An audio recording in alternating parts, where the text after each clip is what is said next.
தாய் தமிழ் உறவுகளுக்கு வணக்கம். இஸ்லாமிய சொந்தங்களுக்கு ரம்ஜான் வாழ்த்துக்கள். எவ்வளோதான் வாழ்த்து சொன்னாலும் ஆனால் இந்தியாவில் என்ன நடக்குது அப்படிங்கிறது ஒரு மிகப்பெரிய கவலைக்கிடமான ஒரு விஷயமாக தான் இருக்குது.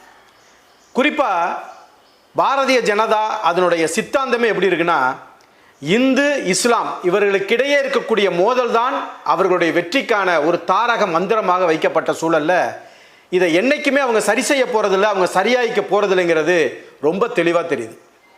ரம்ஜான் அன்னைக்கு விடுமுறை இல்லை அப்படின்னு சொல்கிறதும், ரம்ஜான் அன்னைக்கு ரம்ஜானை கொண்டாடுவதற்கு இதெல்லாம் ஒழுங்குமுறைகள் அப்படின்னு சொல்கிறதும் எந்த விதத்திலும் ஏற்புடையது இல்லைங்க. இதுவரைக்கும் இந்தியாவில் நடந்திராத பல்வேறு விதமான போக்குகள், இஸ்லாமியருக்கு எதிரான போக்குகள் நடந்து கொண்டிருப்பதை இந்துக்கள் கூட அதை ஏற்கலை அப்படிங்கிறது தான் இதில் மிகப்பெரிய ஒரு விஷயம். ரம்ஜான் பண்டிகை அப்படிங்கிறது எப்படி இந்துக்களுக்கு தீபாவளியோ கிறிஸ்தவர்களுக்கு கிறிஸ்மஸோ, அதுபோல் இஸ்லாமியர்களுக்கு ரம்ஜான் என்பது முக்கியமான பண்டிகை, பிரதான பண்டிகை அப்படின்னு கூட சொல்லலாம். ஆனால் அதை கொண்டாடுவதில் சிக்கல் எங்கிட்டு தென்னிந்தியா பக்கமாக இல்லை, வட இந்தியாவில் அதுவும் குறிப்பாக உத்தரப்பிரதேசம், ஹரியானாவில் அவங்க போட்டிருக்கக்கூடிய சட்டங்கள், அதெல்லாம் நடவடிக்கையெல்லாம் பார்க்குறப்ப ஏதாவது ஒரு விதத்தில் இந்த இஸ்லாமியர்களுக்கு எதிரான விஷயங்களை செஞ்சு இந்த இந்து இஸ்லாம் அப்படிங்கிற அந்த மோதல்களை எப்பயுமே ஒரு வைப்ரேஷன்லேயே வச்சிருக்கணும் அப்படிங்கிறது மட்டும் தெளிவாக தெரியுதுங்க. குறிப்பிட்டு உத்தரப்பிரதேசம், ஹரியானாவில் நடக்கிறத மட்டும் சொல்லணும்னா, உத்தரப்பிரதேசத்தில் யோகி என்ன சொல்கிறார் அப்படின்னா, ஒளிபெருக்கி பயன்படுத்தக்கூடாது பொது இடங்களில்.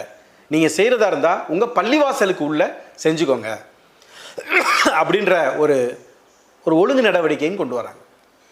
அதே போல் சாலைகளில் தொழக்கூடாது. எங்கே? மீரட்டில் சாலைகளில் நீங்கள் தொழக்கூடாது. ஆனால் மீரட்டில் அதிகப்படியான இஸ்லாமியர் வாழ்கிறாங்க. அது அவங்களுக்கு ஒன்றும் தொந்தரவாக இருக்க போகிறதில்ல. இந்த ரெண்டு விஷயத்தையுமே பார்த்தீங்கன்னா, இந்த ஒளிபெருக்கியாக இருக்கட்டும், சாலை, அதில் இருக்கக்கூடிய விஷயம் சரியான விஷயமாக நமக்கு தோணலாம். சரி, ஒளிபெருக்கி அடுத்தவங்களுக்கு தொந்தரவாக இருக்கும், அதனால அதை எடுக்கலாம்.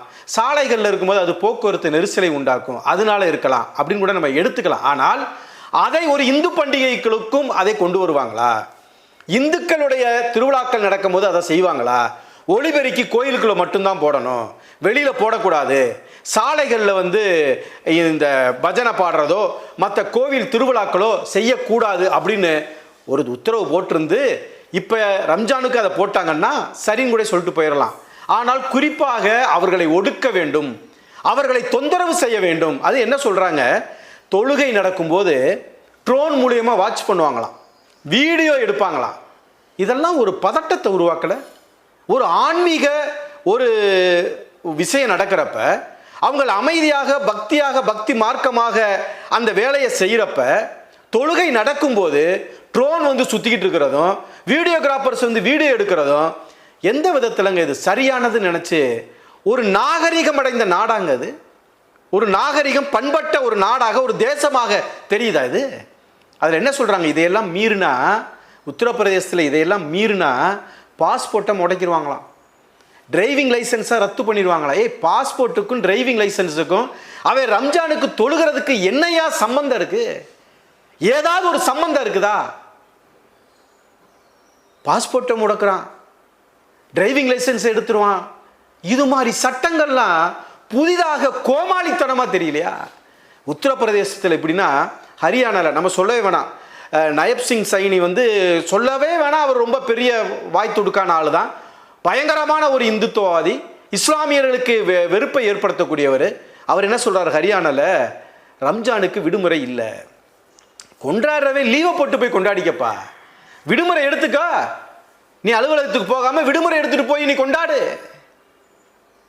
இப்படிப்பட்ட சட்டங்கள் திட்டங்கள் எல்லாம் ஒரு விஷயத்தை என்றைக்குமே நீங்கள் அடக்குமுறை ஒடுக்குமுறையால் ஒடுக்க அது பீறிட்டு வன்முறையாகத்தான் போய் நிற்கும். அதற்காகத்தான் பாரதிய ஜனதா காத்திருக்குது. இதில் ரிசர்வ் பேங்க் ஆஃப் இந்தியா, ஆர்பிஐன்னு சொல்லுது இன்னைக்கு விடுமுறை இல்லைன்னு. அவங்க சொல்கிற கணக்கு என்ன தெரியுமா, இந்த ஃபினான்சியல் இயருங்கிறான் பாருங்க, அது இன்னையோட முடியுதான், அது இன்னைக்கு முக்கியமான நாளாம். ஒரு நாள் தள்ளி போட்டுட்டா என்ன ஃபினான்சியல் இயராக இருக்காதா? மக்களுக்காக சட்டமா, சட்டத்திற்காக மக்களா? மிகப்பெரிய ஒரு சர்ச்சையை உருவாக்கக்கூடிய அளவில் அரசு, ஒன்றிய அரசு பல்வேறு இடங்களில் இதுபோல விஷயங்களை செய்து கொண்டிருக்கிறது அப்படிங்கிறது தான் உண்மையிலும் உண்மை.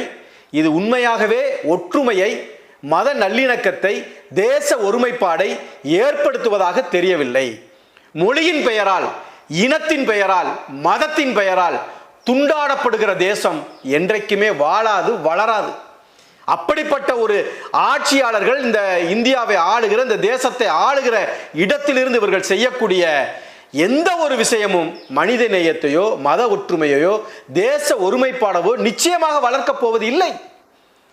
ஆன்மீகம் என்பது என்னங்க? ஆன்மீகம் என்பது என் வயிற்றுக்கு சமமானது.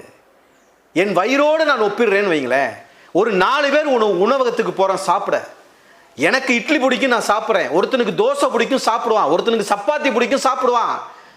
ஒருத்தனுக்கு சாப்பிடவே கூட பிடிக்காம இருக்கும், அவன் உட்காந்துருப்பான். அப்படிதாங்க ஒரு கிறிஸ்துவ மார்க்கத்தை தழுகிறவன், அவன் விருப்பம் அது. இந்து மார்க்கத்தை தழுவவன் அவனுடைய விருப்பம் அது. இஸ்லாமிய மார்க்கத்தை தேர்ந்தெடுப்பது அவனுடைய விருப்பம் அது.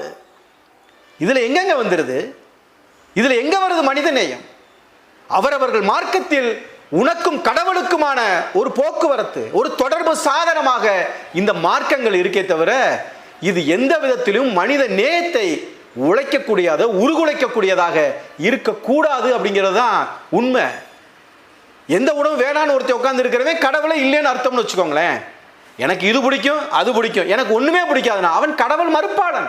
விட்டு அவனையும் அவன் பாட்டுக்கு உட்காந்துட்டு போறான். இவ்வளவுதான விஷயம்.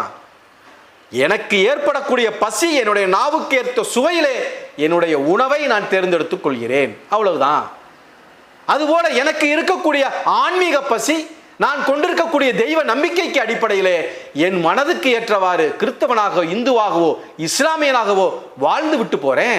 இதற்கும் அரசியலுக்கும், இதற்கும் ஆள்பவர்களுக்கும் என்ன ஒரு ஒப்பீடு இருக்குது? எந்த விதத்திலும் இல்லையே. இப்ப நான் கேட்கிறேன், கிறிஸ்துவர்கள் எல்லாம் யூதர்களா? யூதர்கள் இங்க இருக்கக்கூடிய கிறிஸ்தவர்களை யூதர்களாக மாற்றிக்கொள்வார்களா? ஏற்றுக்கொள்வார்களா? அதே போல இங்க இருக்கிற இஸ்லாமியர்களை அரேபியர்கள் ஏற்றுக்கொள்வார்களா? அப்ப என்ன? ஆண்டாண்டு காலமாக உன்னுடைய இரத்த பந்தம், உன்னுடைய விந்தணுக்கள் இந்த மண்ணை சார்ந்தது, இந்த தேசத்தை சார்ந்தது. அவன் எல்லாம் இங்கே வாழ்ந்தவன். அவன் தன்னுடைய மார்க்கத்தின் அடிப்படையிலே தேர்ந்தெடுத்துக் கொண்டான். அவன் அரேபியாவிலிருந்து வரவில்லை. இங்கிட்டு கிறிஸ்தவர்கள் இஸ்ரேலில் இருந்து வரல. இங்கே இருந்தவன் தனக்கு ஏற்கக்கூடிய, தன் மனம் ஏற்கக்கூடிய ஒரு மதத்தை, ஒரு மார்க்கத்தை ஏற்றுக்கொண்டவன், அவ்வளவுதான். அதனால ஒருபோதும் கிறிஸ்தவர்கள், இங்க இருக்கக்கூடிய கிறிஸ்தவர்கள் யூதர்களாக முடியாது, இங்க இருக்கக்கூடிய இஸ்லாமியர்கள் அரேபியர்களாக ஆக முடியாது. மதம் மாறிக்கொள்ளக்கூடியது, அவ்வளவுதான். மனத்திற்கு ஏற்ற போல மதத்தை மாற்றிக்கொள்கிறோம், அதோட முடிஞ்சு போச்சு. இங்க ஒரு விஷயத்தை மட்டும் நல்லா புரிஞ்சுக்கணும்.